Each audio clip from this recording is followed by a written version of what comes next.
always forget how nice and relaxing it is to have a clean office. That just goes to show how often I actually clean it. It's terrible. But honestly, this is what I needed. This is like the inspiration and motivation I desperately needed after the last couple of weeks. See, I've been suffering from burnout. And it's not just like with work or my YouTube channel, but it's like just day-to-day stuff. Like I just don't want to do anything. I don't want to finish anything. But now that I have a clean space, like I feel a lot better. I feel motivated and I feel inspired. Like I just recorded YouTube videos a week ago. I came out with a YouTube video. I'm coming out with another one. Today, I'm finalizing a video I'm posting later. So while I do that, I figured I'd also give you a tour of the office and share some of my plans for my office. As you all saw, I purchased a new mouse pad from Poi & Hun and I love it. Like it goes so well with my desk. And if you don't know, my desk is probably my most prized possession in my office. I'm still just so obsessed with this. I love the shape of it. It's unique.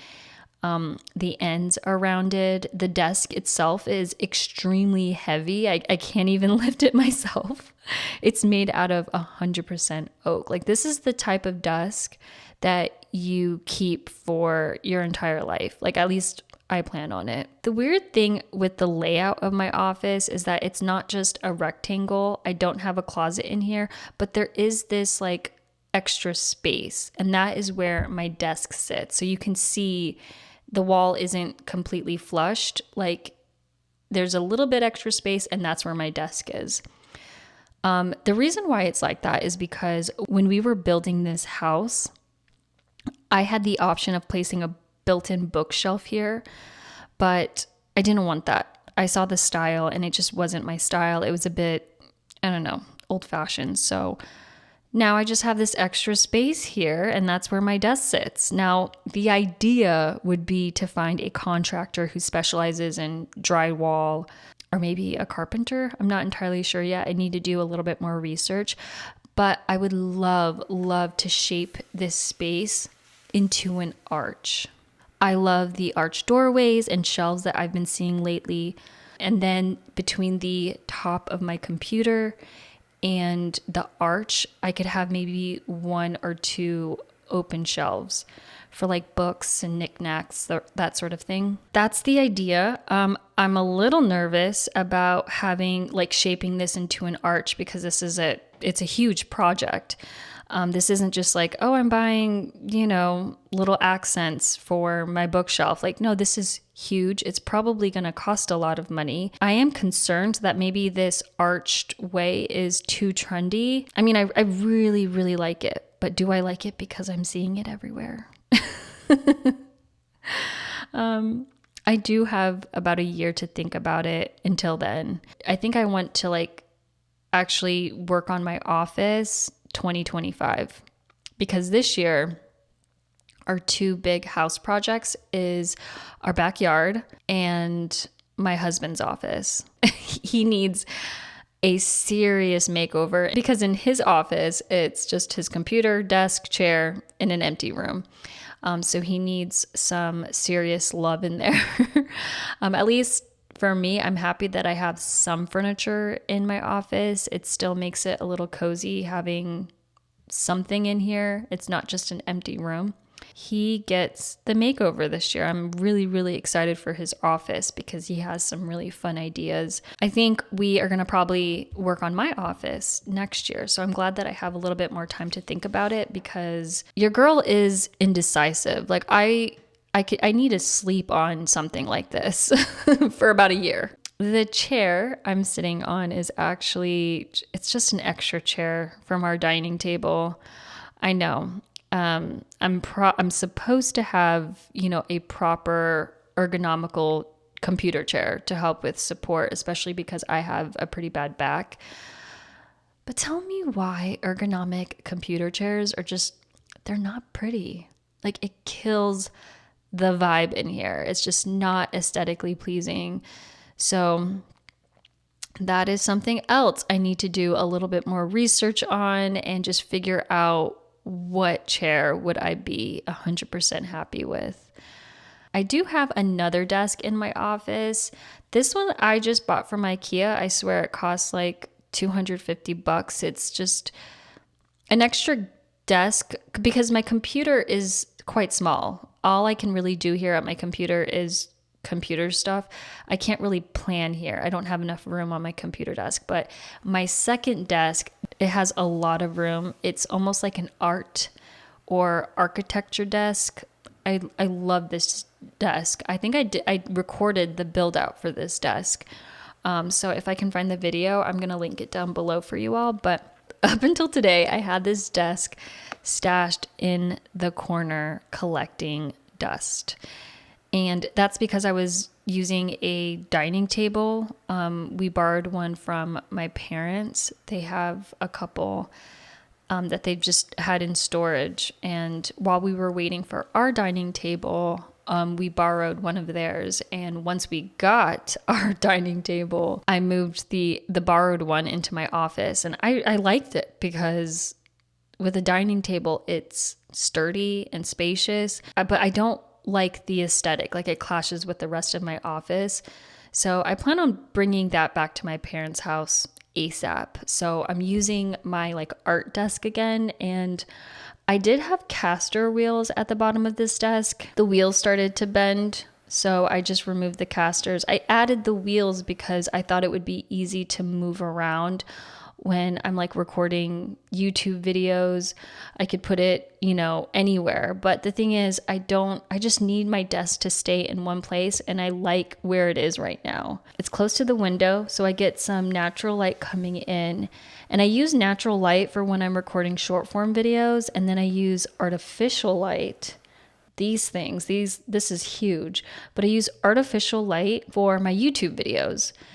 And that helps with like keeping the YouTube videos consistent. And then I don't know why, but recording on my iPhone, artificial lighting is just not cute. I don't like it. I like recording natural light coming in on my iPhone. But these lights here are new. I got these actually maybe towards the end of last year or the beginning of this year. I can't remember exactly, but these are new. These are my lights. Now, I have my desk facing the room, not the wall. When I'm working out of my planner or painting or whatever, I like to have my office in view. I don't want to see outside because outside this window, it's not even pretty. I don't get a beautiful view or anything like that. So I'd rather just look at my office. Which is why I'm thinking deeply about what I want to do with my office, because I want it to feel special in here and I want it to feel right. Behind that is a shelving unit from IKEA. This is super temporary. I do not plan on keeping this. For right now, it houses all of the stationery I'm currently using. My inserts are organized by the cloth and paper dust bags. And then I have the journals and planners I've started, but haven't finished, located here. And the reason why this is extremely temporary, and same with my bookshelf, like they're temporary, is because the wall opposite of my computer is completely blank. Currently, that's where the lights are standing, but the dream would be to put a full floor to ceiling, wall to wall bookshelf. Now, that is a huge bookshelf. I don't think anyone wants to find books, decor, bits and bobs for a bookshelf that big, but I would love to have a bed that folds out of that bookshelf. I forget what that bed is called, like that style, where I just remember seeing it in a movie a long time ago, like an old movie taking place in New York. It's a studio apartment, and the bed, you can take it down and then you can like put it back and close it up in like almost like a closet looking setup. I don't think it's very common, so I don't know how comfortable that is. I'm not quite sure what the setup is like, but the dream would be to put a bed there. Yeah, I think it'd be really nice that my office could also work as a guest room. We will see. Those are the plans for my office.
Let's update you all on what is going on in my Hobonichi Cousin. I love it so far. That may not come as a surprise to you, especially because I've only been using this for a week and a half. And usually up until this point, I mean, it's early days of using the Hobonichi Cousin. And of course, it's working. I find that it's working every time when I first start using a new journaling system. But I do think that the setup that I have right now, it may be the one. It may be the one. I don't want to jinx it, but I have to admit, I do think that this one is the one. I don't know. I just wholeheartedly feel that this journaling system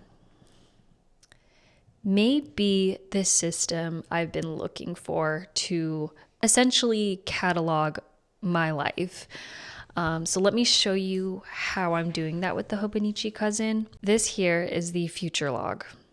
And this is where I will archive my journal entries using a dot sticker system. And I'll show you all in a second how I properly do that. The following section is the monthly overview.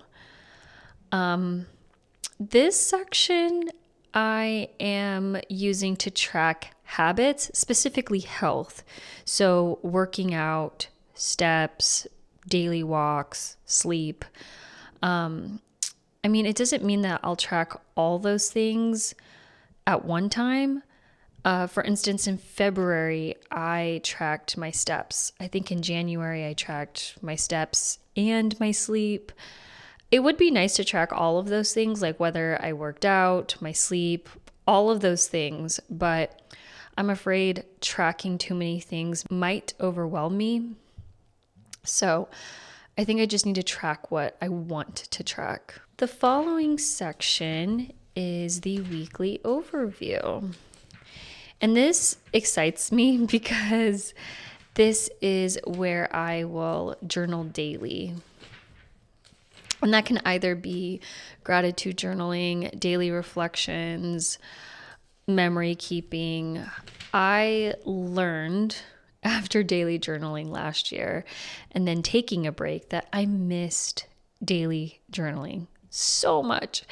And writing is a skill. If you are not writing every day, it's hard, at least for me, to articulate how I'm feeling.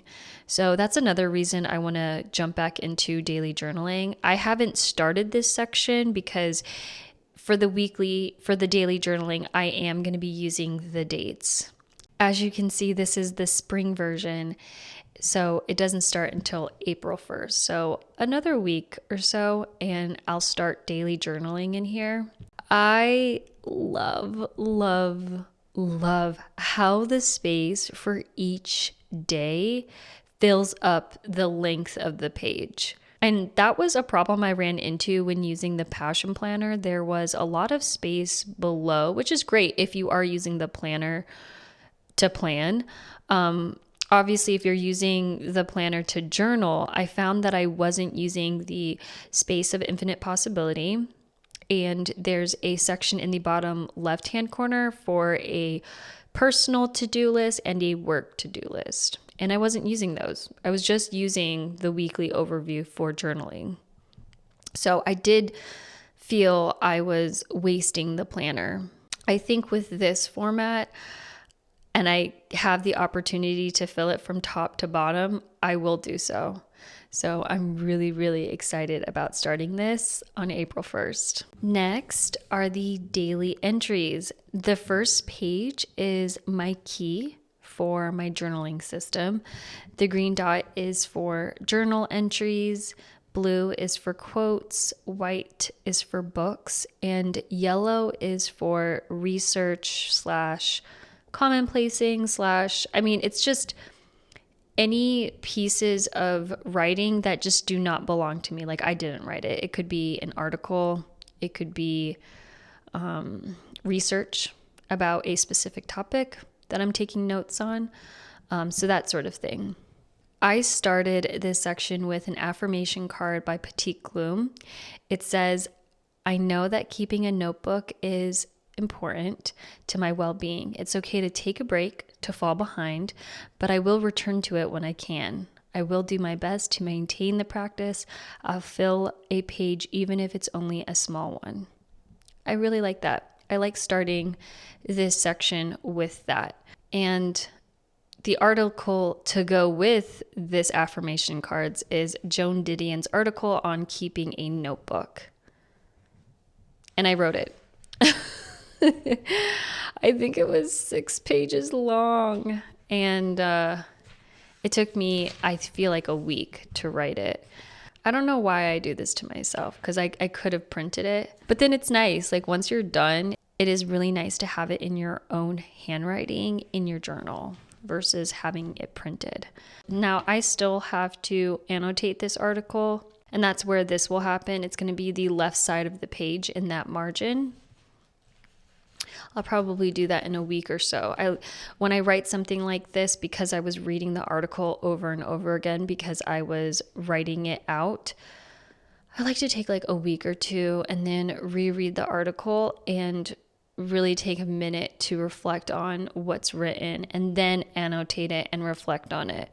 So I'll probably do that in a week or so. And then I have some of my favorite quotes from a book that I read last month. It's called Tomorrow and Tomorrow and Tomorrow by Gabrielle Zevin. It's a beautiful read. If you haven't read it, you should. This is how I know I love the book, because there were just so many good quotes. So many. It just like tugs at your heartstring. I don't want to spoil it or anything, but it is about 2 friends. It's about friendship, and they make a video game. It's a really, really great read. So that's all I have in here so far. Yellow dot. This is where I pop in the start of a new entry. And so now I know that, hey, this is research. It's an article. Yellow dot sticker. And then I feel like this maybe wasn't a good idea to use white. This is much harder to see, but white is books. So I think what I'm going to do for the book, because I wrote down all of my favorite quotes here, I'm going to write a review of the book on the left margin. So I need to do that soon too. Yeah, that's all I have so far. I store my dot stickers in the back cover. I wanted to show that's what I want to do. I wanted to show you all how I archive my entries in the future log section.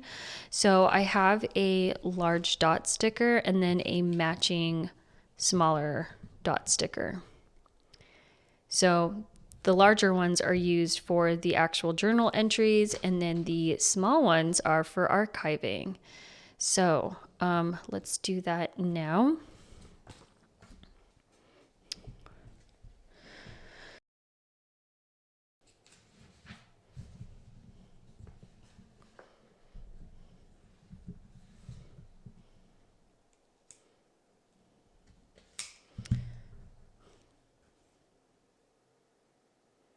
So I'm taking this yellow dot sticker because, as you guys saw, my first entry was an article by Joan Didion. So I'm going to pop this where I started that article, which was 4:1. Pop that in, and then I'm just going to take my pen and write that out.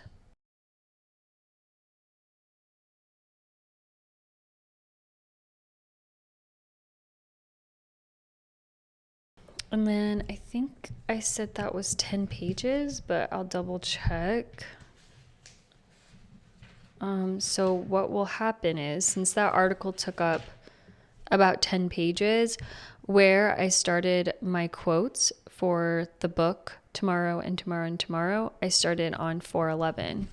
So what I'm going to do is pop a small white dot sticker on 4:11.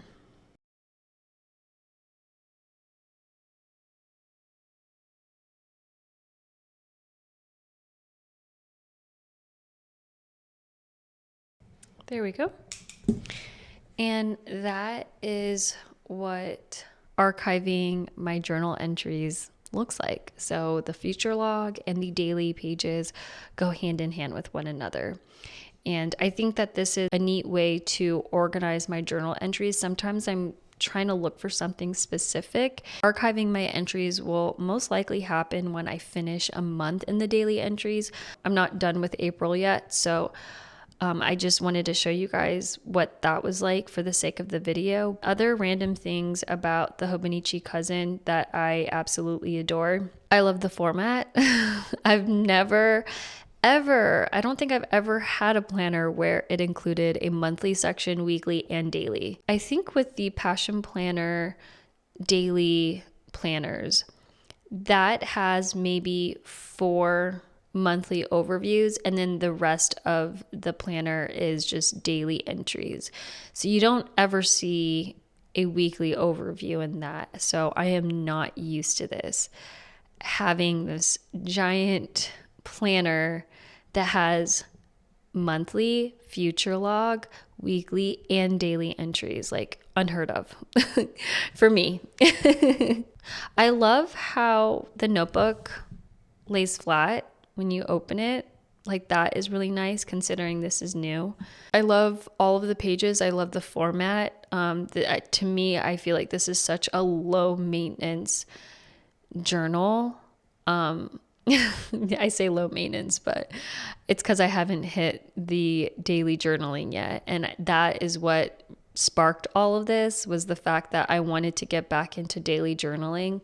I'm still not sure what to do with the space at the end of an entry. So, like right here,